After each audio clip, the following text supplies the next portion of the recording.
Mga kababayan, narito ang aking POV sa Day 11, August 3, 2026 na impeachment trial ni VP Sara Duterte. Simulan natin sa umaga. Pagpasok pa lang ng mga abogado mga kababayan, nagdala ang prosecution sa pangunguna ni Atty. Lorna Capunan ng 15 malalaking kahon ng dokumento.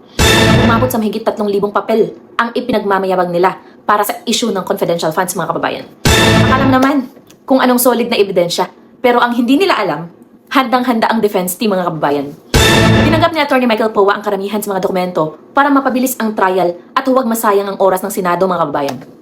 Pero, pagdating sa 845 acknowledgement receipts para sa 2022 fourth quarter spending ng OVP, huminto si Atty. Powa at tumanggi siyang kilalanin ito mga kababayan. Sabi niya, hindi kami papayag dyan dahil may malinaw at sapat na paliwanag ang OVP kung paano ginamit ang pondong iyan. Sa pool, akala ng prosecution, maiipit nila ang defense team mga kababayan, pero sila ang nabulaga. Kasunod nito, isinalang si Atty. Lorna Capunan para basahin ang paratang tungkol sa umano'y questionabling travel expenses mga kababayan. At habang nagmamagaling siya, biglang prumreno si Presiding Officer Chis Escudero. Sinita at itinuwid mismo ni Chis si Capunan sa harap ng lahat mga kababayan. Ang sabi ni Chis, Atty. Capunan, walang salitang travel sa dokumentong ipinapakita ninyo. Boom! Supalpal agad sa unang round mga kababayan. Nag-imbento ng salita sa dokumento para lang piliting palabasin na may anomalya. Sablay na agad ang prosecution. At habang pinag-uusapan ang perang nagastos ng OVP, lumabas sa records na ang kabuang nagamit ay 125,150,000 pesos mga kababayan. Teka, mag-math muna tayo. Ang budget lang para sa confidential funds ay 125 million pesos, di ba? So ibig sabihin, sumobra ng 150,000 pesos. Ang tanong, saan ka nakakita ng nagnanakaw na nag-aabuno pa ng sarili niyang pera mula sa sariling bulsa para lang magampanan ang tungkulin niya? Sa lohika ng prosecution mga kababayan, ang pag-aabuno raw para makatulong sa bayan ay korupsyon. Pathetic mind, di ba? Naiiyak din ang prosecution dahil wala raw kalakip na standard commercial receipts ang mga supplies na binili mga kababayan. Seryoso ba kayo? Confidential funds nga, di ba?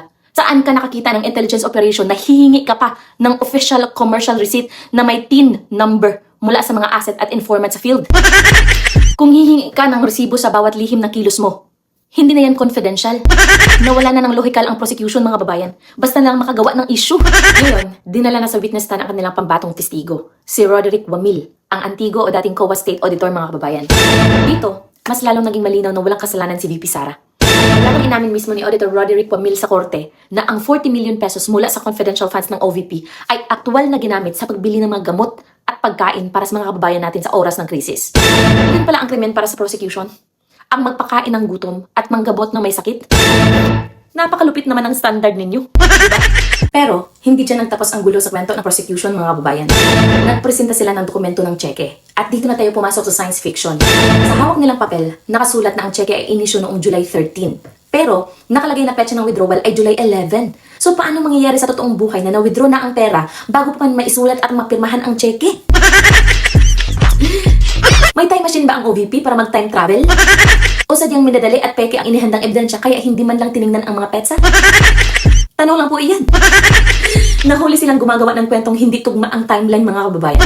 At para sa huling bahagi ng kwento ngayong araw mga kababayan, pumasok muli si Atty. Michael Powa para sa cross-examination. Sinulit ni Atty. Michael Powa ang mismong dokumentong ipinagmamalaki ng testigo ng prosecution. At doon na naganap ang ultimate supalpal ng Day 11. Nang siya sa atin ni Atty. Michael Powa ang papel na hawak ni Roderick Wamil, walang pirma, walang lagda ng kung sino mang autoridad ng mga kababayan. Tinanong ni Atty. Michael Powa ang testigo kung totoo bang walang pirma ang hawak nitong ebidensya. Ang tanging na isagot ng kawawang testigo na si Roderick Wamil mga kababayan, sabi niya, oo nga po, kumpirmado, walang pirma. Isipin ninyo, nagdala kayo ng 15 kahon ng dokumento, nag-aksaya kayo ng oras ng Senado, tapos ang isasalang ninyong ebidensya ay walang pirma at hindi balido. Sablay mula umaga hanggang hapon. Kaya nga, kahit si Presidente Marcos Jr., pinayagan pa ang paglalabas ng confidential tax at unlock bank records ni VP Sara para lang tulungan ang prosecution mga kababayan. Isipin ninyo kung gaano katindi ang gigil nilang maghanap ng butas kung saan-saan, di ba?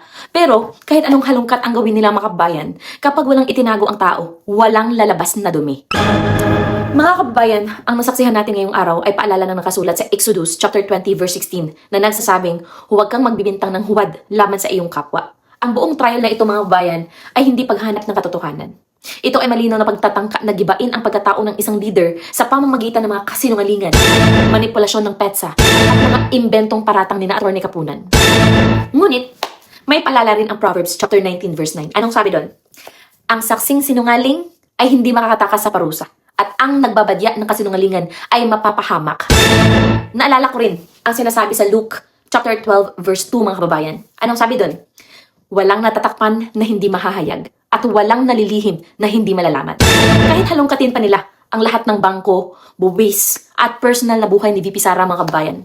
Kapag ang isang tao ay lumalakad sa katotohanan, ang lalabas at lalabas pa rin ay ang kanyang kalinisan. Ang justisya ng Diyos ay hindi kailanman madidiktahan ng kapangyarihan ng tao. Sa moral na aspeto, kapag ang layunin mo ay sirain ang iyong kapwa gamit ang maruming paraan, ang sarili mo ring mga maling gawa ang maglalantad sa iyo sa kahihiyan.